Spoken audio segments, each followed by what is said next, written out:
MK jewellery বৰ্তমান সমগ্ৰ অসমৰ এটি চিনাকি নাম MK জুৱেলাৰী 24 বছৰে নিষ্ঠা সততাৰে ৰাইজৰ সেৱাত গুণগত উন্নত মানদণ্ডৰ হলমাৰ্কযুক্ত সোণ ৰূপ হীৰা আদি গহনা গাঁথৰিৰ বৰ্তমান এটি অত্যাধুনিক সম্ভ্ৰান্ত চালে চকুৰোৱা শ্বৰুমলৈ পৰিণত হৈছে ৰাইজৰ আপোন জুৱেলাৰী MK জুৱেলাৰী। বিয়া বাৰু জন্মদিন বা অন্য কোনো বিশেষ মুহূৰ্তত আপোনজনক যদি সোণ ৰূপ হীৰা বা অন্য যিকোনো গহনা উপহাৰ দিব বিচাৰে তেন্তে MK জুৱেলাৰীক সদায় পাব আপোনালোকৰ কাষত। প্ৰিয় গ্ৰাহকসকলৰ যদি সোণ ৰূপ বা তাম আদি গহনা গাঁথৰিৰ কোনো সমস্যা থাকে তেন্তে আমি আমাৰ নিজা কাৰখানাত ততাতৈয়াকৈ গ্ৰাহকৰ সুবিধাৰ প্ৰতি লক্ষ্য ৰাখি তৎক্ষণাত সমাধা কৰোঁ। আপোনাৰ মৰমৰ পুত্ৰ বা জীয়ৰীৰ শুভ বিবাহৰ বাবে আমাৰ শ্বৰুমত হলমাৰ্কযুক্ত বিয়াৰ সম্পূৰ্ণ গহনা পোৱা যাব উচিত মূল্যত আৰু উচিত মানদণ্ডত। পুৰণি সোণৰ গহনা সলনি কৰি অত্যাধুনিক ন ডিজাইনৰ গহনা আমাৰ MK জুৱেলাৰীৰ পৰা ক্ৰয় কৰিব পাৰিব। প্ৰিয় গ্ৰাহকসকলক সম্পূৰ্ণ বিশ্বাসযোগ্যতাৰে আমাৰ শ্বৰুমৰ পৰা কোনো অসুবিধা নোপোৱাকৈ সেৱা আগবঢ়োৱাই আমাৰ একমাত্ৰ লক্ষ্য।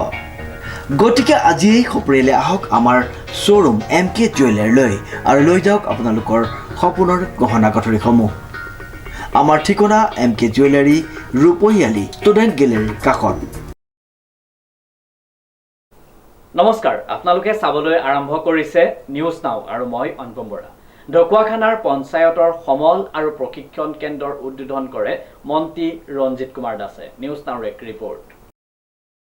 অসম চৰকাৰৰ পঞ্চায়ত আৰু গ্ৰামোন্নয়ন বিভাগৰ অধীনত 3,50,00,000 ব্যয় সাপেক্ষে নিৰ্মাণ কৰি উলিওৱা ৰাজ্যৰ তৃতীয়টো পঞ্চায়তৰ সমল আৰু প্ৰশিক্ষণ কেন্দ্ৰৰ শুভ উদ্বোধন কৰে অসম চৰকাৰৰ পঞ্চায়ত আৰু গ্ৰামোন্নয়ন মন্ত্ৰী ৰঞ্জিত কুমাৰ দাসে।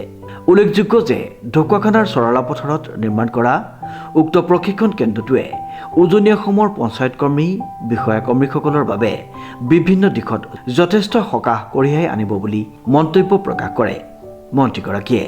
ঢকুৱাখানাৰ বিধায়ক নৱকুমাৰ দলে পঞ্চায়ত আৰু গ্ৰামোন্নয়ন বিভাগৰ সচিব মুনীন্দ্ৰ শৰ্মাকে মুখ্য কৰি বহুসংখ্যক বিষয়া আৰু ৰাইজৰ উপস্থিতিত উক্ত প্ৰশিক্ষণ কেন্দ্ৰটো মুকলি কৰে মন্ত্ৰী দাসে আৰু কয় যে অহা 7 ছেপ্টেম্বৰৰ ভিতৰত ব্লকবোৰৰ পঞ্চায়তৰ পুনৰ গঠন কৰা হ'ব।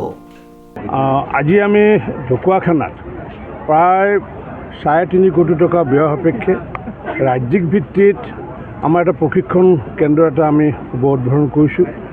যেতিয়া মাননীয় নৱ দলে ডাঙৰীয়া যেতিয়া তেওঁ পঞ্চায়ত বিভাগৰ মন্ত্ৰী আছিলে আৰু তেতিয়াই এইটো পৰিকল্পনা কৰিছিলে যে ৰাজ্যিক ভিত্তিত প্ৰশিক্ষণ কেন্দ্ৰসমূহ অকল গুৱাহাটী ভিত্তিত নকৰি আমাৰ অসমৰ উত্তৰ প্ৰান্তত যাতে ধেমাজি, লখিমপুৰকে আদি কৰি বিশ্বনাথকে আদি কৰি বা আমাৰ এই অঞ্চলকে আদি কৰি সেইসকল মানুহে যাতে গুৱাহাটীত অহাৰ পৰিৱৰ্তে যাতে আমি ঢকুৱাখানাত যাতে প্ৰশিক্ষণ কৰিব পাৰোঁ তাৰ কাৰণে পৰিকল্পনা কৰিছিলে আৰু সেই পৰিকল্পনাক আজি বাস্তৱত ৰূপায়ণ কৰি আমি 3.5 কোটি টকা ব্যয় সাপেক্ষে এই ৰাজ্যিক ভিত্তিত প্ৰশিক্ষণ কেন্দ্ৰ আমি আজি উদ্বোধন কৰিছোঁ।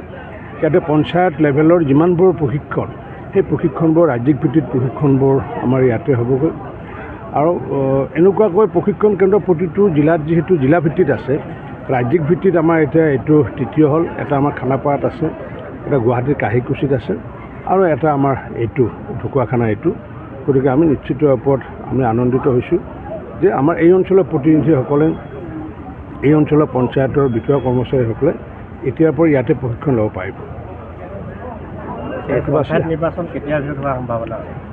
পঞ্চায়ত নিৰ্বাচনৰ বাবে ইতিমধ্যে আমি টঙালি বান্ধিছোঁ, চৰকাৰো সাজু হৈছে আৰু এই সাজু হোৱাৰ প্ৰাক মুহূৰ্তত আমি পঞ্চায়তসমূহ আমি পুনৰ গঠন কৰাৰ ব্যৱস্থা কৰিছোঁ। যিহেতু পূৰ্বতে এটা সমষ্টিৰ এটা পাৰ্ট পৰিছিলে পঞ্চায়তত, অন্য এটা পাৰ্ট পৰিছিলে অন্য বিধানসভাত পৰিছিলে।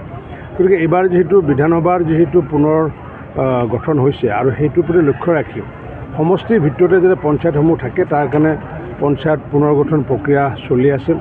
জিলা আয়ুক্তসকলক দায়িত্ব অৰ্পণ কৰা হৈছে।